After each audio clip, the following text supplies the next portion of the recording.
Hi, welcome to my channel. I'm Pao. I like to shoot and collect cameras, and in this video we're going to look at 5 cameras that are cheap, below $50, easy to find, and best of all, easy for beginners to use.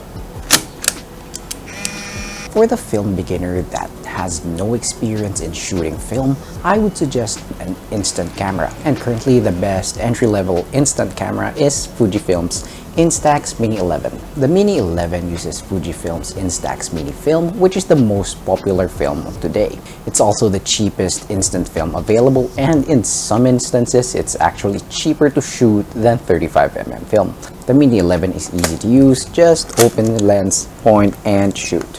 There's no settings to change except for the selfie mode. And I like that the images that it produces definitely has that film look.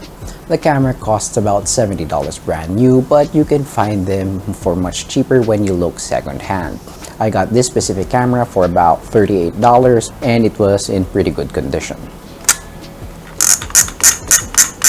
What if you want to use real film and not just instant film, but you're not sure which camera to get? If it's your first time shooting film, I would suggest getting a disposable or single-use camera.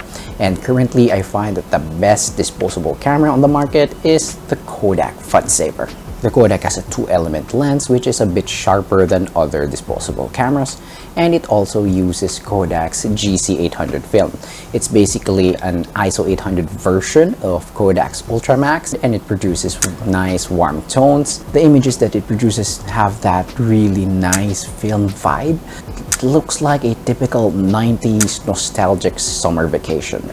The Funsaver can be found at around $15 to $30 online. You can get it cheaper if you look for one that's slightly expired.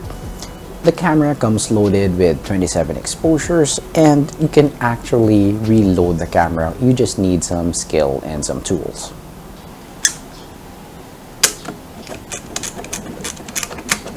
What if you want a 35mm camera but you want something that's reusable or reloadable? For that, I would suggest looking at the Fujifilm Smart Shot series.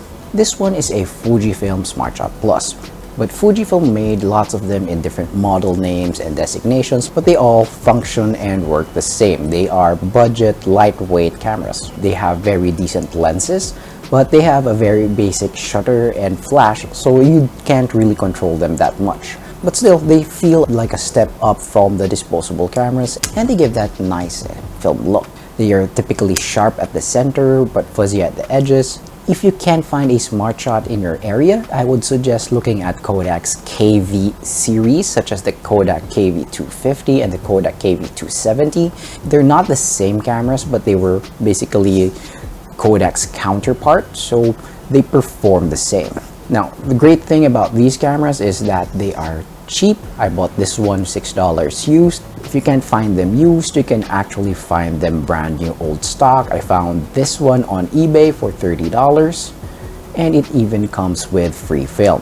Some of the kits even come with 2 rolls of film.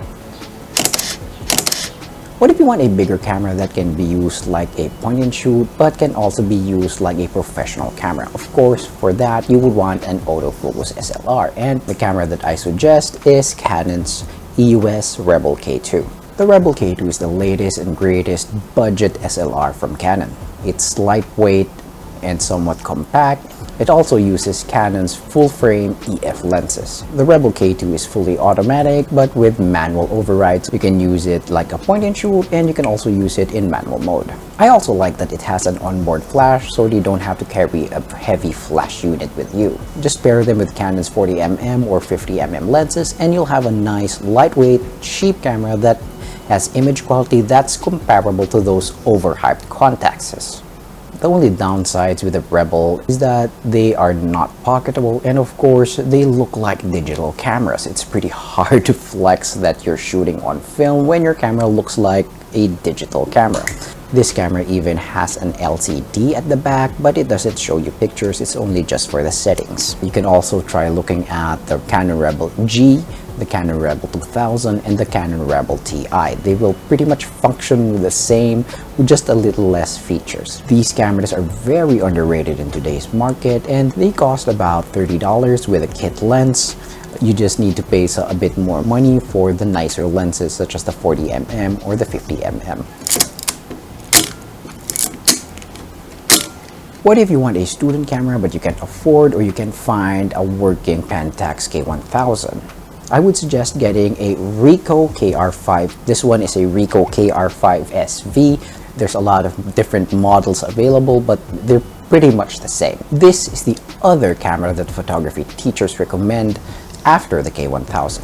If you've noticed that the camera looks familiar, well, it is, because versions of the same camera were made under different brands and under different lens mounts.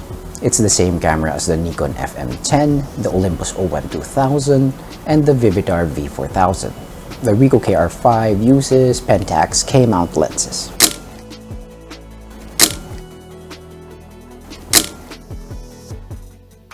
Like the K1000, the KR5 is a manual mechanical camera. It works without batteries and it only works in manual mode, so you're forced to really learn exposure and your focus. The great thing about it is that it is way lighter and it really feels much lighter than the K1000 and other similar cameras like the Spotmatic and the Canon FTP. And if you look at it, it's pretty nice and compact for an SLR. It's a nice choice for a travel camera. The only downside is, of course, it's a cheaper camera than the K1000. It was made at a lower price point, so it does break a little more easily. Just make sure that you don't force the mechanisms. The common failure point on the KR5s are the winder gears. They're made of plastic and they break if you force them. These cameras are typically found under $50. Look for ones that have the 50mm lens and not the zoom, because that's a better lens. If you want to look at the other models, just search for Cosina SLR and you'll see all the brands that it was made in. Now, there you go. Thanks for watching. Those are my 5 film cameras for beginners, and I do hope that you find your own camera that fits you and fits your budget. Until then, see you on the next video.